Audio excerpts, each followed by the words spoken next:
अब देखो Compton effect हमारे पास है क्या। अगर मैं पहले हमने फोटो इलेक्ट्रिक इफेक्ट पढ़ा जहाँ पे हमें पता चला कि हमारे पास जो लाइट है ना, पहले जो वेव मानी जाती थी, उसने एक्चुअली हमें बिहेवियर किसका शो किया, पार्टिकल का शो किया, जिसके हिसाब से हमें ये पता चल गया कि वेव के पास डुअल नेचर है, वो पार्टिकल की तरह भी बिहेव करती है, वेव की तरह भी बिहेव करती है। अब ये जो कॉम्पटन्स इफेक्ट है ना, ये दूसरा इफेक्ट है जो कि वेव को, हमारे पास जो लाइट की जो वेव है उसको पार्टिकल प्रूव करेगा। ये दूसरा इफेक्ट है, पहले फोटो इलेक्ट्रिक इफेक्ट ने किया, अब कॉम्पटन्स इफेक्ट करेगा। ठीक है, तो अगर मैं एक दोबारा से हमारे पास ये मान लूँ कि मैं एक इलेक्ट्रोमैग्नेटिक वेव ले रही हूँ। ठीक है, मैं इलेक्ट्रोमैग्नेटिक वेव ले रही हूँ, मैं पार्टिकल नहीं ले रही। आई हैव नॉट सेड कि मैं पार्टिकल ले रही हूँ, क्योंकि अभी तक हमें नहीं पता कि दिस इज़ अ पार्टिकल और अ वेव। हमें फोटो इलेक्ट्रिक से ये तो पता चला कि ये पार्टिकल है, अभी तक we are not fully sure कि ये एक पार्टिकल है भी या नहीं।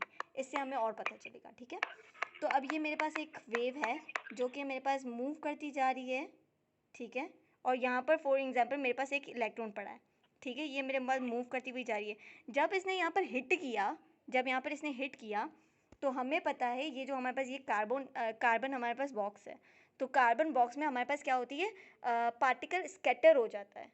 ठीक है, स्कैटर मतलब अपनी डायरेक्शन चेंज करके चला जाता है। भाई जब इस वेव ने इस इलेक्ट्रॉन को हिट किया, तो ये इलेक्ट्रॉन यहाँ मूव कर गया, और ये जो मतलब ये इलेक्ट्रॉन की जो ये फोटोन की वेव थी वो यहाँ मूव कर गई। ठीक है, ये हमारे पास क्या है, ये स्केटर्ड फोटोन है। स्केटर्ड फोटोन मतलब स्कैटर किया गया। अब इसमें हुआ क्या, अब देखते हैं। अब देखो, अगर ये हमारे पास एक वेव होती, अब देखो अपना थोड़ा दिमाग लड़ाना, कि अगर हमारे पास लाइट एक वेव होती, तो मुझे बताओ किसी ऑब्जेक्ट पर मारने से क्या वो उस ऑब्जेक्ट को मूव करवाती, यस और नो? नहीं, डेफिनेटली। तो यहाँ से हमें ये पता चला कि दोबारा light is not a wave. यहाँ पर भी लाइट हमारे पास कैसे बिहेव कर रही है, एज अ पार्टिकल, क्योंकि यहाँ पर जब ये फोटोन मारा गया, तो ये फोटोन यहाँ पर मारा गया, इलेक्ट्रॉन इस साइड मूव कर गया, और फोटोन जो था वो इस साइड मूव कर गया। ये हमारे पास आ गया स्कैटर्ड फोटोन। तो फॉर एग्जांपल अगर मैं पहली इसकी बात करूँ, जो हमारे पास इंसिडेंट फोटोन है, इंसिडेंट फोटोन मतलब जो हम मार रहे हैं। पहले हम नहीं पढ़ते वेव्स में इंसिडेंट रे, बाद में जो आती है वो रिफ्लेक्टेड वेव या स्कैटर्ड वेव। तो यहाँ पर यहाँ हमारे पास क्या है, इंसिडेंट फोटोन।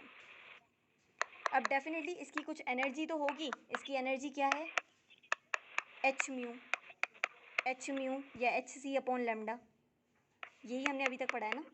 इसकी हमारे पास एनर्जी ये आ गई।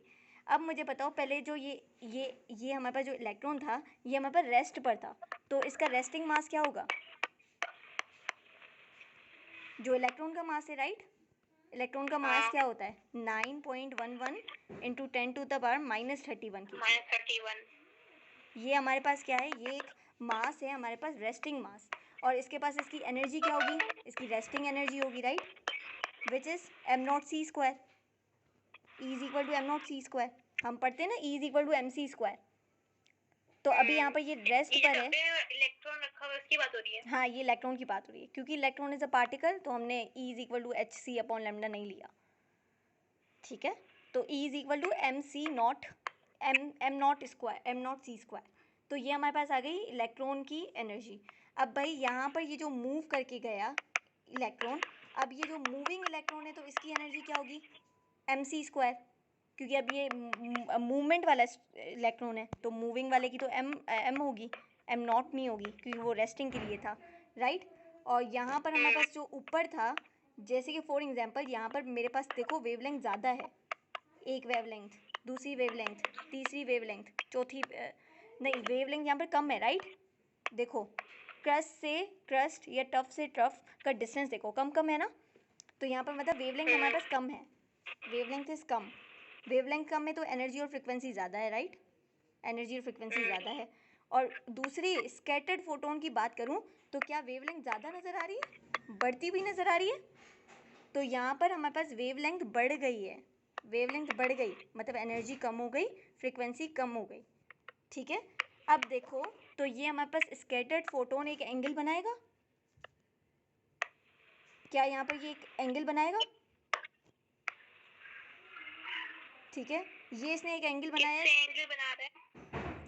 ये स्कैटर्ड फोटोन अपने जो इंसिडेंट फोटोन था उसके एक्सिस से एक एंगल बना रहा है। उसको हमने बोल दिया ये फाई एंगल है, ठीक है, this is the angle of the photon. अब ये भी तो एंगल बनाएगा एक, ये हमारा जो इलेक्ट्रॉन जो मूव कर गया इलेक्ट्रॉन, वो भी एक इंसिडेंट रे की एक्सिस से एक एंगल बनाएगा, उसको हमने बोल दिया थीटा, ठीक है। तो अब हमारे पास पूरी इक्वेशन आ गई।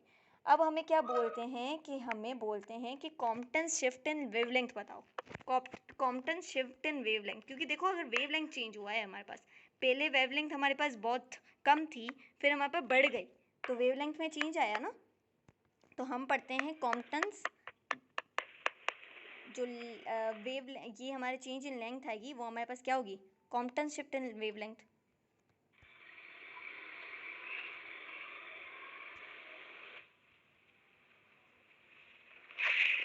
एक मिनट, ये चेंज वेवलेंथ कहाँ से आई? चेंज इन वेवलेंथ, देखो भाई ना, वेव की वेवलेंथ चेंज हो रही है ना, पहले देखो कम थी फिर बड़ी हो गई, तो चेंज इन वेवलेंथ आया। तो change in wavelength is equal to Compton shift in wavelength, ठीक है। चेंज इन वेवलेंथ को हम कॉम्पटन शिफ्ट इन वेवलेंथ बोलते हैं, क्योंकि कॉम्पटन से इफेक्ट चल रहा है ना, तो उसको मैं कॉम्पटन शिफ्ट इन वेवलेंथ भी तो बोल सकती हूँ। ये इक्वल हमारे पास होगा h अपॉन एम नॉट सी, h upon M naught upon c into 1 minus cos theta.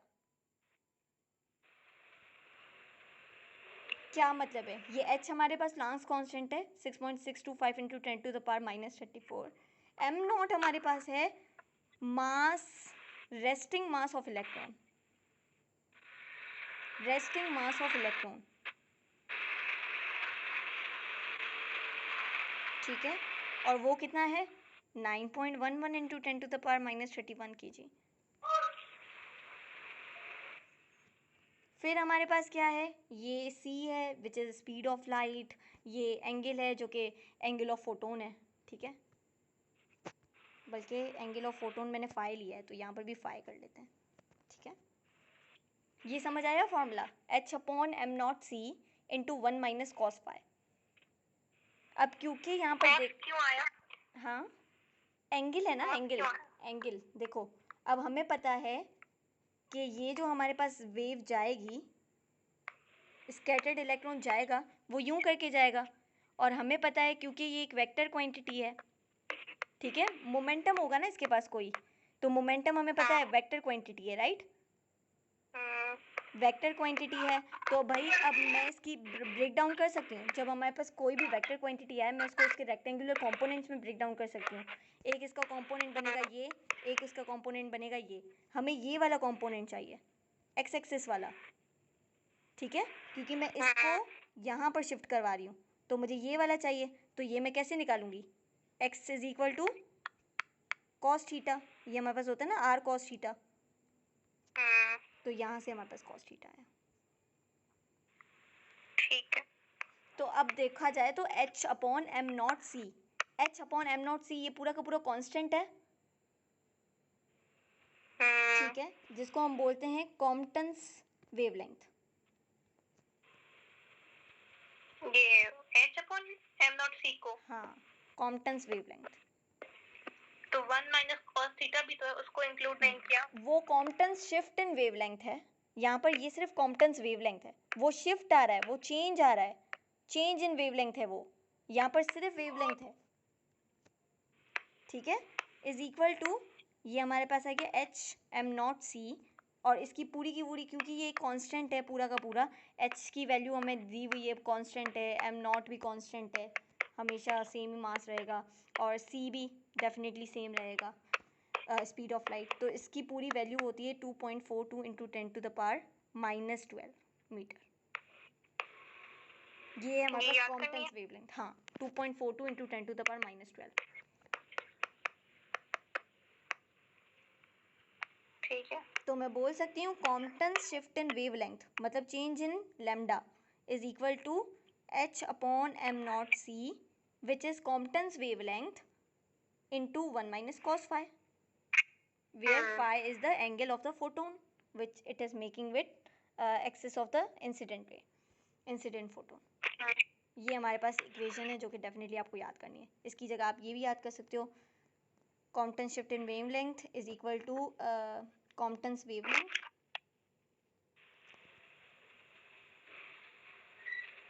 into 1 minus cos phi.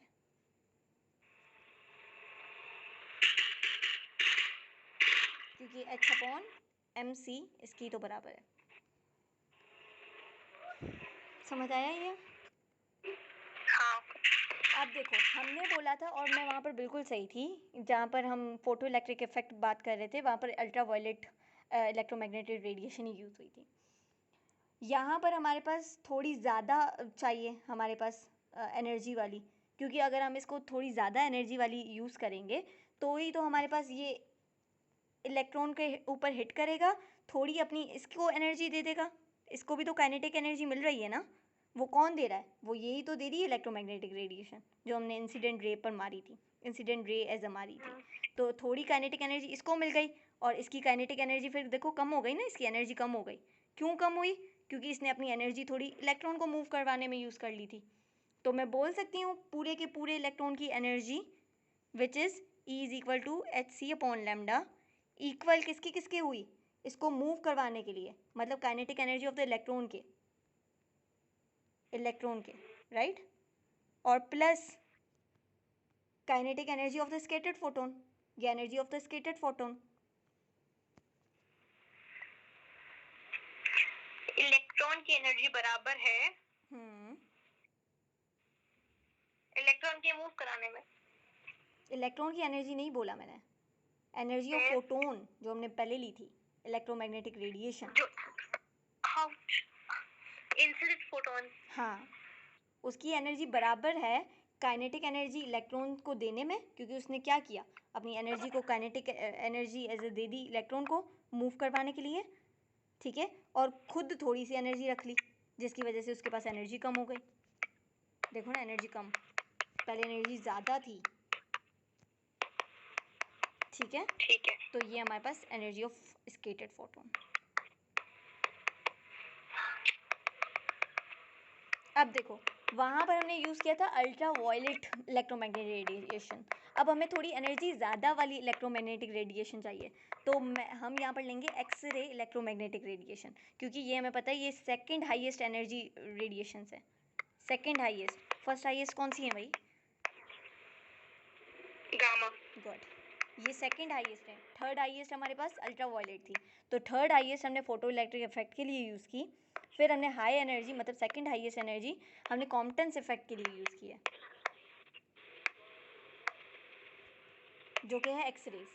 तो क्या किया हमने एक्सरे को मारा एक इलेक्ट्रॉन के ऊपर, ठीक है, उसने अपनी एनर्जी थोड़ी सी इलेक्ट्रॉन को मूव करवाने में खर्च कर दी, और जो दूसरी एनर्जी बची वो खुद स्कैटर हो गया। बस यही है कॉम्पटन्स इफेक्ट। और इसमें ये याद करना होता है कि कॉम्पटन्स, वो याद है एक एनर्जी थी मेगा इलेक्ट्रॉन वोल्ट 1.2 पता नहीं क्या वैल्यू थी, वो आएगी वो पेयर प्रोडक्शन और एनालिसिस में आ जाएगा। हाँ, pair production and pair analysis.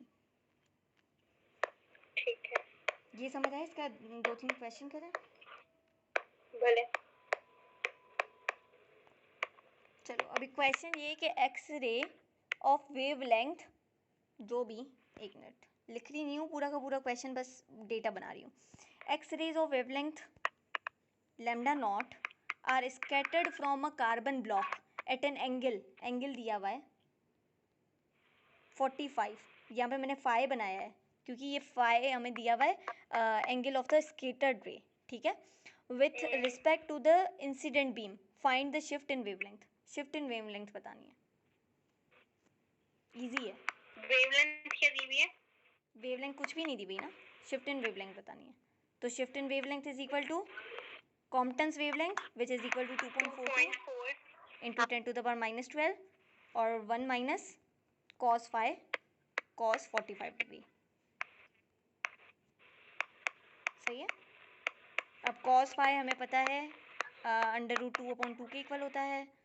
1 minus कर देंगे और इसको मल्टीप्लाई करवा देंगे इस नंबर से, तो हमारी जो भी आंसर आएगा ये चेंज इन वेवलेंथ, मतलब कॉम्पटन्स शिफ्ट इन वेवलेंथ होगा। ठीक है, ठीक है। आगे चलते हैं, एक और क्वेश्चन करते हैं क्वेश्चन। ठीक है, क्वेश्चन है in a Compton scattering process, the fractional change in work length, देखो लिखो लिखो लिखो, एक minute, fractional change in work length नहीं, sorry, wavelength, the fractional change in wavelength of X ray photon is one, आवाज नहीं आ रही। बोलते हैं फ्रैक्शनल चेंज जो है, फ्रैक्शनल चेंज जो वेव लेंथ में आ रहा है, fractional change in wavelength is 1%, 1% at an angle, angle भी दिया हुआ है फाई 120 डिग्री, ठीक है। Find the wavelength of x ray, x ray की वेव लेंथ फाइंड करनी है, मतलब ओरिजिनल वेव लेंथ फाइंड करनी है। फ्रैक्शनल चेंज दिया हुआ है, हमें ओरिजिनल वेव लेंथ फाइंड करनी है। This very simple question. Original मतलब यहाँ पे कॉम्पटन्स वेवलेंथ फाइंड करनी है। नहीं, कॉम्पटन्स वेवलेंथ तो हमें दी हुई है ना, 2.42 × 10⁻²। तो कॉम्पटन शिफ्ट फाइंड करनी है। देखो अब हमारे पास होता क्या है, फ्रैक्शनल चेंज पहले तो समझने की बात है। फ्रैक्शनल चेंज क्या होता है? फ्रैक्शनल चेंज होता है चेंज जिस क्वांटिटी में अपॉन उसकी ओरिजिनल क्वांटिटी। तो मैं बोल देती हूँ change in wavelength upon wave not, मतलब ये इसकी ओरिजिनल वेवलेंथ है। फ्रैक्शनल चेंज होता क्या है एक्चुअली? चेंज डिवाइडेड बाय उसकी original value, change divided by उसकी ओरिजिनल वैल्यू। क्या हमने उसमें नहीं पढ़ा था जो हमारे पास था, change in length upon L not, strain, strain था ना ये? क्या था? स्ट्रेन था ना ये, स्ट्रेन। हाँ। एल, तो ये फ्रैक्शनल चेंज इन लेंथ है, ये फ्रैक्शनल चेंज इन लेंथ है। मुझे इतना याद नहीं आ रहा ये, खैर मुझे इतना तो याद है ये स्ट्रेन था, change in length young modulus और ये सारे साथ हाँ होते हैं। हाँ हाँ। और यहाँ पर देखो फिर चेंज इन मतलब wave length upon original wave length, ये हमारे पास देंगे fractional change in wave length. ये हमारे पास दे रहा था फ्रैक्शनल चेंज इन लेंथ, यहाँ पर हमें मिल गई fractional change in wave length, मतलब चेंज अपॉन उसकी ओरिजिनल वैल्यू। ये हमारे पास इक्वल दिया है 1%, तो 1% को अगर मैं वैल्यू में लिखूँ, 1% किसके इक्वल होगा? 1/100 विच इज इक्वल टू 0.01। हाँ। तो ये हमारे पास किसके इक्वल आ गया? 0.01 के। अब हमें क्यों, हमारा फॉर्मूला क्या है? Change in wavelength is equal to Compton's wavelength, तो मतलब मैं ये लिख रही हूँ CW, मतलब Compton's wavelength 1 minus cos Y, ठीक है। अब हमें क्या चाहिए? हमें चेंज इन वेवलेंथ चाहिए, चेंज इन वेवलेंथ। तो चेंज इन वेवलेंथ निकालने के लिए ये वेव नॉट यहाँ पे डिवाइड कर रहा है, वहाँ जाएंगे मल्टीप्लाई करेगा, तो 0.01 वेव नॉट, क्योंकि हमें एक्चुअली फाइंड क्या करना है? हमें ये फाइंड करना है वेव नॉट, मतलब ओरिजिनल वेवलेंथ, ठीक है। तो अब ये मैं इस चेंज इन वेवलेंथ का क्वेश्चन दिखाना तुम्हारा, एक मिनट। ये वेव नॉट फाइंड करना है, हाँ। ठीक है। तो अभी वेव नॉट फाइंड करने के लिए डेफिनेटली मैं इसकी जगह इसकी वैल्यू डालूंगी 0.01 wave naught is equal to Compton shift in wavelength 2.42 into 10⁻12 1 minus cos 120 दिया हुआ है ना, क्या दिया है? कॉस 120। अब क्योंकि हमें पता है कॉस 60 हाफ के इक्वल होता है, तो कॉस 120 माइनस हाफ के इक्वल होगा, ठीक है। तो अब 1 माइनस माइनस हाफ, यहाँ से आप अपनी ये फाइंड कर सकते हो, ये मल्टीप्लाई कर रहा है, वहाँ जाके डिवाइड करेगा, तो ये अब सिंपल सॉल्यूशन ही है। समझ आया कि भला थोड़ा? हाँ। अब हम चलते हैं हमारे पेयर प्रोडक्शन पर।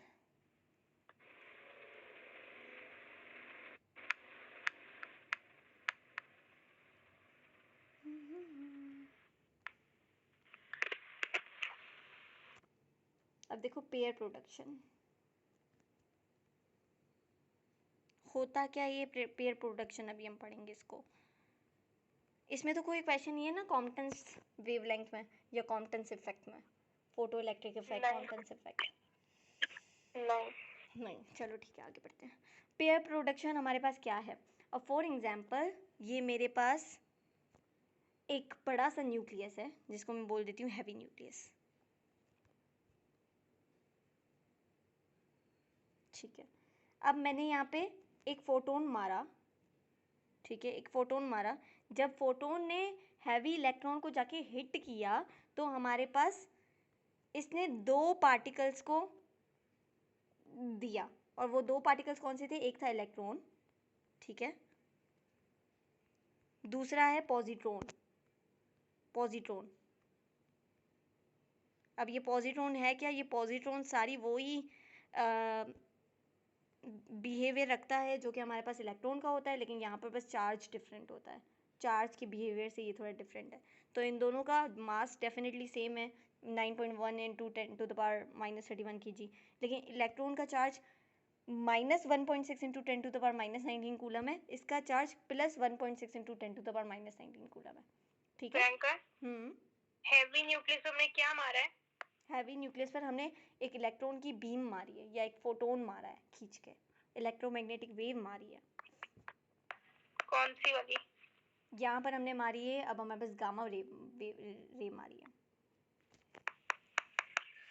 क्योंकि गामा रे के ऊपर ही ना सबसे ज़्यादा एनर्जी है ना, तो यहाँ पर तो हमें ज़्यादा एनर्जी वाला चाहिए। अगर ज़्यादा एनर्जी से ही हिट करेंगे न्यूक्लियस को तो ही तो दो इलेक्ट्रॉन्स आएंगे, मतलब इलेक्ट्रॉन और पॉजिट्रॉन, ठीक है।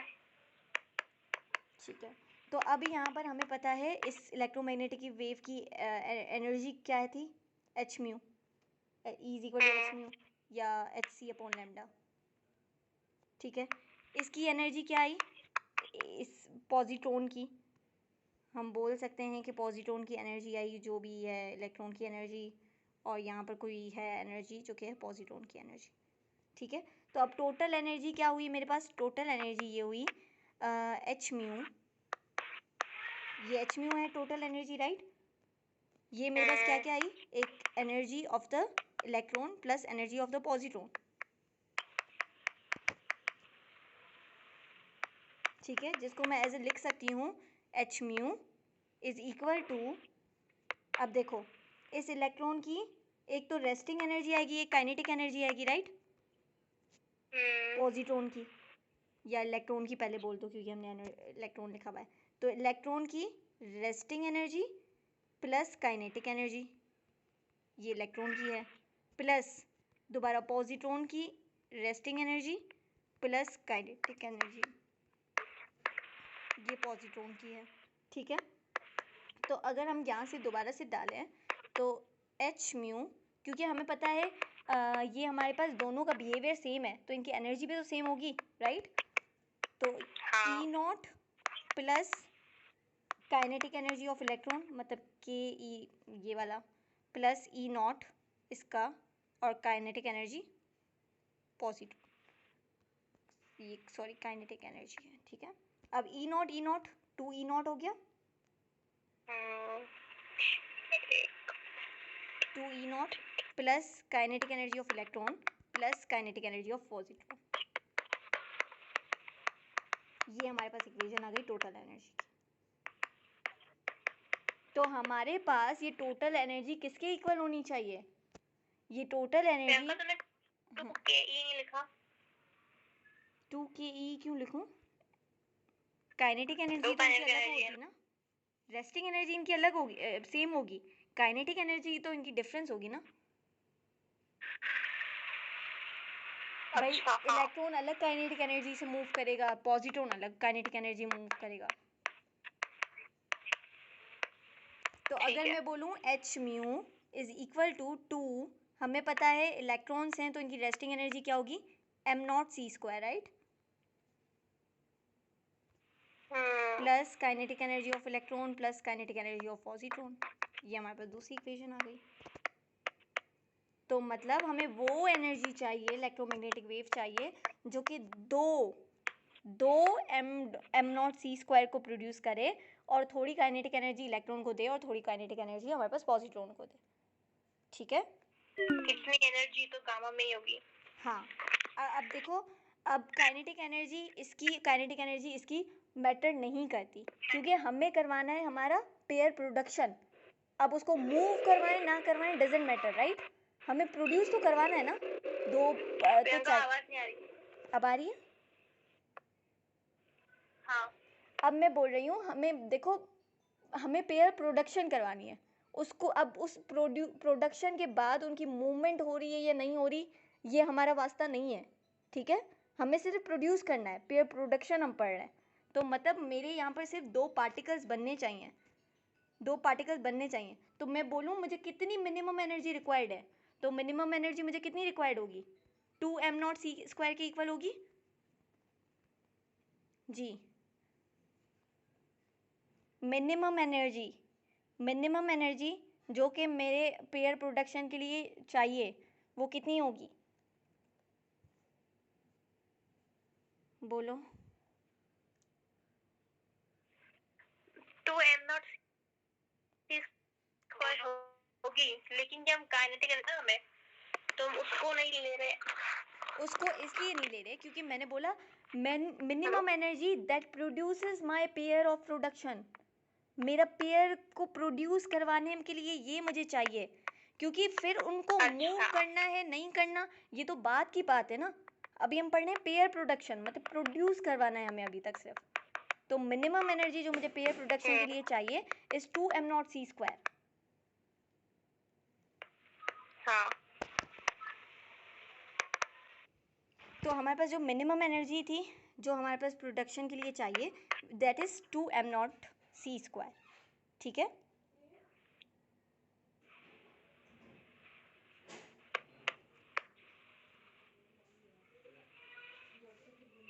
अब भाई वो एनर्जी जो कि हमारे पास मान लो कि नेगेटिव को चाहिए या पॉजिटिव को चाहिए। अब ये हमारे पास मेगा वोल्ट का आएगा कॉन्सेप्ट, 0.512 मेगा इलेक्ट्रॉन वोल्ट, ठीक है। यहाँ पर भी इसका आएगा 0.512 मेगा इलेक्ट्रॉन वोल्ट, ठीक है। ये नेगेटिव इलेक्ट्रॉन है, ये पॉजिटिव इलेक्ट्रॉन है। ये मिनिमम कितने एनर्जी का फोटोन चाहिए पेयर प्रोडक्शन के लिए, वो हमारे पास आ गया h म्यू इज 2m0c², ठीक है। तो हमें बोल दिया कि हमें इतना मिनिमम एनर्जी का चाहिए जो हमारे पास पेयर प्रोडक्शन करवाए, और ये मिनिमम एनर्जी हम क्या बोलते हैं, ये है 1.02 megavolt, mega electron volt. Priyanka ये 3 एनर्जी तुमने बताई, मैं तीनों समझ नहीं आई। देखो, ये 1.02 आया कहाँ से, समझ आ गया। हाँ, ये तुम्हें इलेक्ट्रॉन और उसकी अलग-अलग लिखा है, ये समझ नहीं आया। एक मिनट, ये समझ आया कि हमारे पास ये जो एनर्जी चाहिए, कौन सी वाली, ये जो मिनिमम एनर्जी हमें चाहिए पेयर प्रोडक्शन के लिए, h mu is equal to 2m0c², वो इक्वल होगी 1.02 मेगा इलेक्ट्रॉन वोल्ट, ठीक है। अब जो हमारी मिनिमम एनर्जी है वो या तो उससे ज़्यादा हो सकती है या तो इसके बराबर हो सकती है, इससे कम नहीं हो सकती, राइट। हाँ, ठीक है, इतना समझ आया। अब ये कहाँ से आए इसका चले ये देख लेते हैं। देखो, एक फोटोन है हमारे पास जिसने प्रोड्यूस किया एक इलेक्ट्रॉन एक पॉजिट्रॉन, ठीक है। अब हमें पता है ये जो E0 मतलब इसकी एनर्जी होगी इलेक्ट्रॉन की, वो क्या होगी, m0 एग्जिस्टेंस।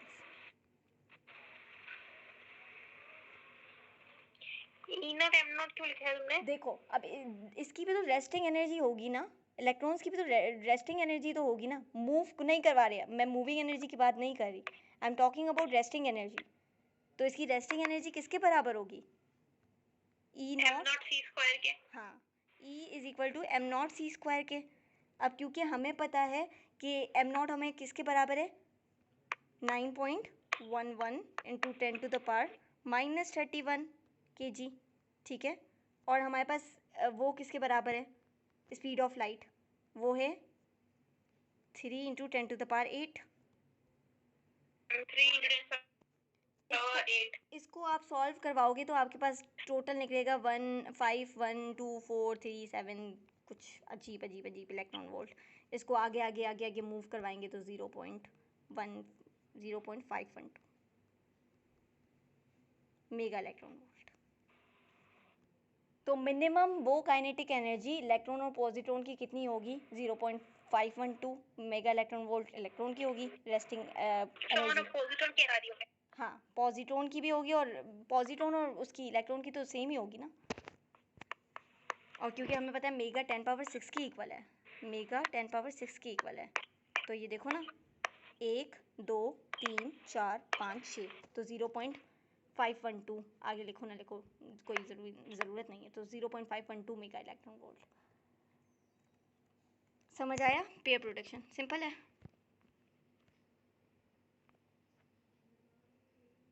यहाँ से जो चीज़ याद रखने की है वो ये है, ये इक्वेशन, ठीक है, और ये जो मिनिमम एनर्जी जो हमारे पास रिक्वायर्ड है, मतलब ये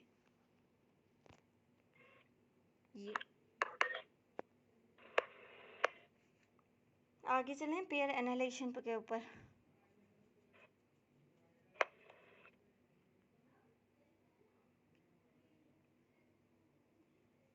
करें आगे?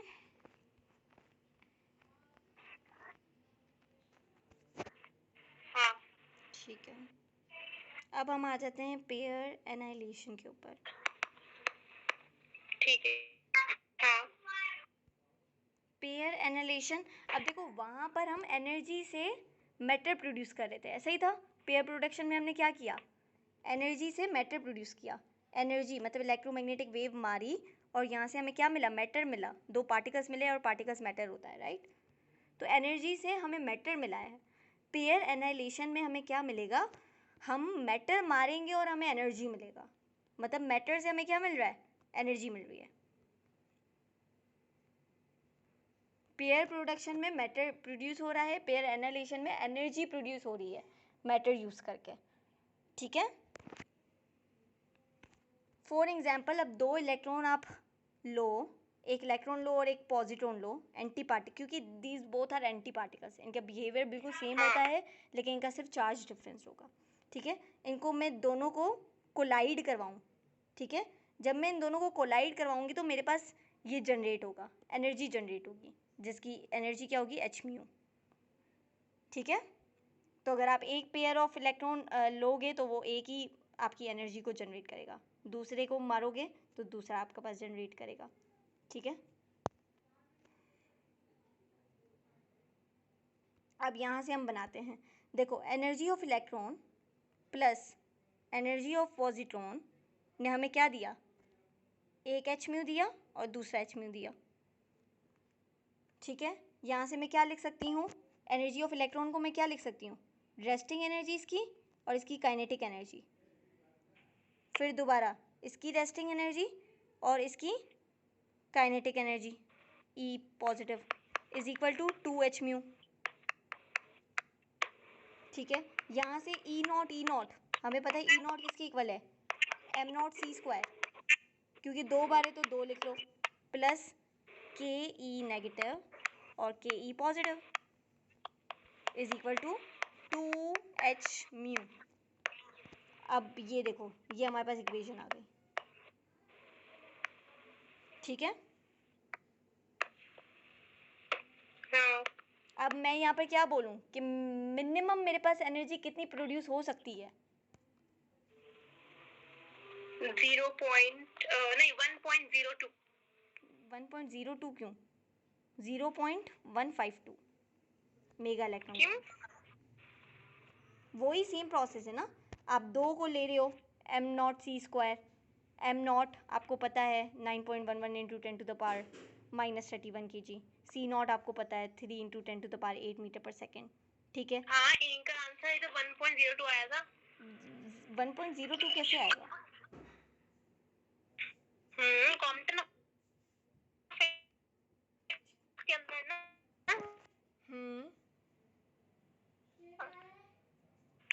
टू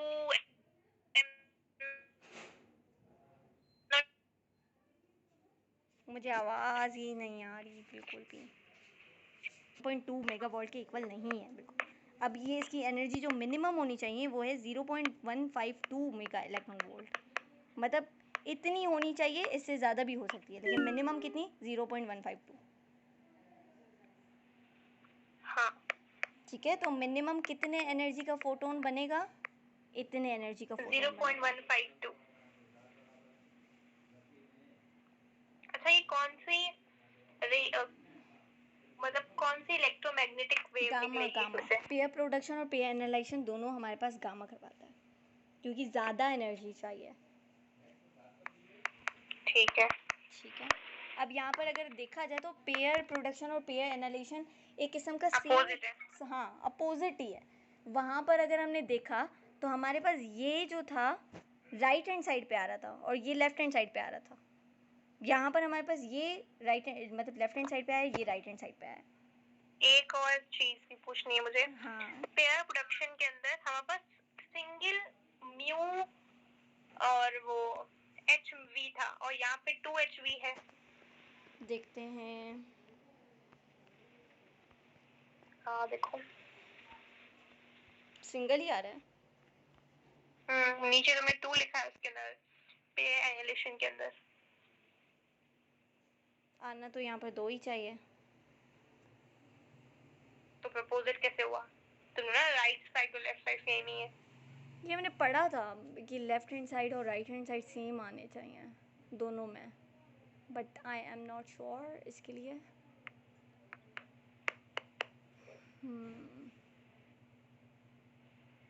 खैर ये मैं देखूंगी, अगर मुझे मिला तो मैं बता दूंगी। ठीक है। तो यहाँ